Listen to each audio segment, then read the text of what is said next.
चुनाव सुधार से जुड़ा बिल लोकसभा से पास हो गया है। इसे कानून मंत्री किरण रिजिजू ने पेश किया था। इसमें वोटर कार्ड को आधार कार्ड से जोड़ने की बात कही है। विपक्ष की ओर से इस बिल को लेकर विरोध के सुर सामने आए थे। राज्यसभा में विपक्ष के नेता मल्लिकार्जुन खड़गे ने कहा था, इलेक्शन लॉ बिल को संसद की स्थायी समिति के पास आगे चर्चा के लिए भेजा जाना चाहिए। आइए जानते हैं चुनाव सुधार से जुड़ी कुछ बातें। जी हाँ दोस्तों, मेरा नाम है संजीव भारद्वाज और आप देख रहे हैं पिलर नंबर 4। इस बिल के मसौदे में कहा गया है कि मतदाता सूची में दोहराव और फर्जी मतदान को रोकने के लिए वोटर कार्ड और सूची कार्ड को आधार कार्ड से जोड़ा जाएगा। कैबिनेट द्वारा मंजूर किए गए विधेयक के मुताबिक चुनाव संबंधी कानून को सैन्य मतदाताओं के लिए लैंगिक निरपेक्ष बनाया जाएगा। वर्तमान चुनावी कानूनों के प्रावधानों के तहत किसी भी सैन्य कर्मी की पत्नी को सैन्य मतदाता के रूप में पंजीकरण कराने की पात्रता है, लेकिन महिला सैन्य कर्मी का पति इसका पात्र नहीं है। प्रस्तावित विधेयक को संसद की मंजूरी मिलने पर स्थितियां बदल जाएंगी। निर्वाचन आयोग ने विधि मंत्रालय से जनप्रतिनिधित्व कानून में सैन्य मतदाताओं से संबंधित प्रावधानों में पत्नी शब्द को बदलकर स्पाउस यानी कि जीवन साथी करने को कहा था। बिल 2021 जो हम लेके आए हैं, ये देश के लिए बहुत जरूरी है। हम जब कहते हैं कि हमारा चुनावी जो प्रोसेस है, इलेक्शन का प्रोसेस है, वो अच्छी तरह से साफ सुथरा होना चाहिए, तो उसके लिए इलेक्टोरल रोल ही साफ होना चाहिए ना।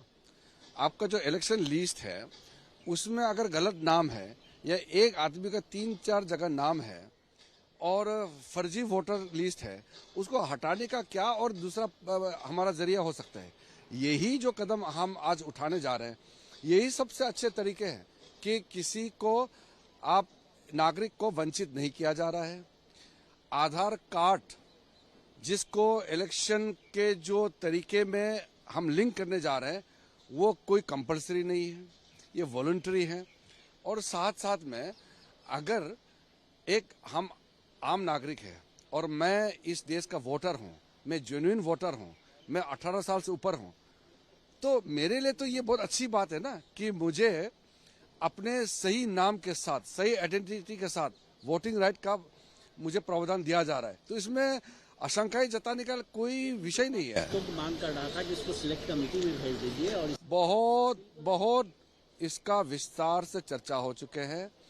पार्लियामेंट्री स्टैंडिंग कमेटी जो लॉ एंड जस्टिस के होते हैं, उसमें सब पार्टी के मेंबर होते हैं। पार्लियामेंट्री स्टैंडिंग में इसका विस्तार से पूरी अच्छी तरह से चर्चा करके पार्लियामेंट्री स्टैंडिंग कमेटी का भी रिकमेंडेशन आ चुके हैं और इलेक्शन कमीशन का प्रॉपर तरीके से हमारे न्याय और विधि मंत्रालय के साथ चर्चा करके व्यापक तरीके से प्रोस एंड कॉन्स देख करके ही ये बिल आया है।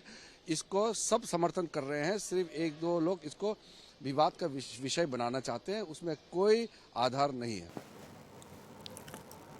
बिल के तहत एक अन्य प्रावधान में युवाओं को मतदाता के रूप में प्रत्येक वर्ष 4 तिथियों के हिसाब से पंजीकरण कराने की अनुमति देने की बात कही है। वर्तमान में 1 जनवरी या उससे पहले 18 वर्ष के होने वालों को ही मतदाता के रूप में पंजीकरण कराने की अनुमति दी जाती थी। चुनाव सुधार बिल को लेकर विपक्ष के विरोध के सुर भी सामने आए थे। राज्यसभा में विपक्ष के नेता मल्लिकार्जुन खड़गे ने बातचीत में कहा था कि इलेक्शन लॉ अमेंडमेंट बिल को संसद की स्थायी समिति के पास आगे चर्चा के लिए भेजा जाए। खड़गे ने यह भी कहा था कि वोटर आई कार्ड को आधार कार्ड से लिंक करने के प्रस्ताव पर सरकार को सभी स्टेक होल्डर से बातचीत करके आगे बढ़ना चाहिए। लोकसभा में कांग्रेस के नेता अधीर रंजन चौधरी से चुनाव सुधार को लेकर बिल के बारे में कहा कि स्थायी समिति में इस बिल को भेजा जाए। श्री अधीर रंजन चौधरी जी। सर आज सुबह सर हम लोग एक दरखास्त किया था सर, सरकार को एक दरखास्त किया था कि ये बिल आज इंट्रोडक्शन हो रहे हैं, आज ये बिल पारित हो रहे हैं, इतना जल्दबाजी क्यों कर रहे हैं आप लोग? अगर ये बिल महत्वपूर्ण है तो इतना जल्दबाजी में पास करने की क्या जरूरत है? और ये भी हम मांग किया था श्री निशिकांत दुबे जी, स्टैंडिंग कमेटी में भेजा जाए, क्योंकि स्टैंडिंग कमेटी में प्लीज स्टैंडिंग कमेटी में टी.आर. बालू जी।